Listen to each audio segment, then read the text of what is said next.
बिस्मिल्लाहिर्रहमानिर्रहीम। इमाम कतादा रहमतुल्लाहि ताला अलैह के उस्ताद शेख अब्दुल्ला हद्दानी रहमतुल्लाहि ताला अलैह 830 हिजरी में शहीद कर दिए गए। दफन करने के बाद उनकी कब्र मुबारक से मुश्क की खुशबू आती रही। एक अरसे तक ये खुशबू का सिलसिला चलता रहा। आखिर एक दिन उनके भाई को ख्वाब में नजर आए तो भाई ने पूछा, भाई आपका क्या हाल हुआ?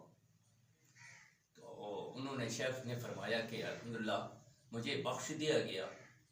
पूछा किस वजह से? जवाब में बताया कि गर्मियों के अंदर रोज़े रखने की वजह से, तहज्जुद बाकायदगी से पढ़ने से और ईमान कामिल लेकर जाने से अल्लाह ने मुझे बख्श दिया।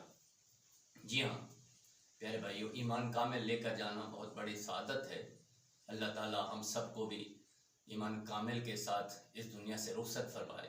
पता नहीं कि हमारे साथ क्या मामला हो, अल्लाह की क्या खुफिया तदबीर है। अल्लाह की खुफिया तदबीर से बचते रहिए और ईमान कामिल की दुआ मांगते रहिए।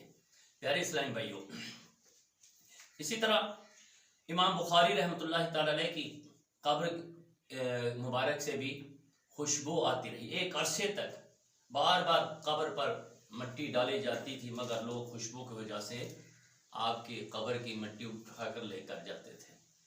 तो अल्लाह ताला हम सबको भी ईमान की सलामती के साथ इस दुनिया से रुखसत फरमाए। आमीन।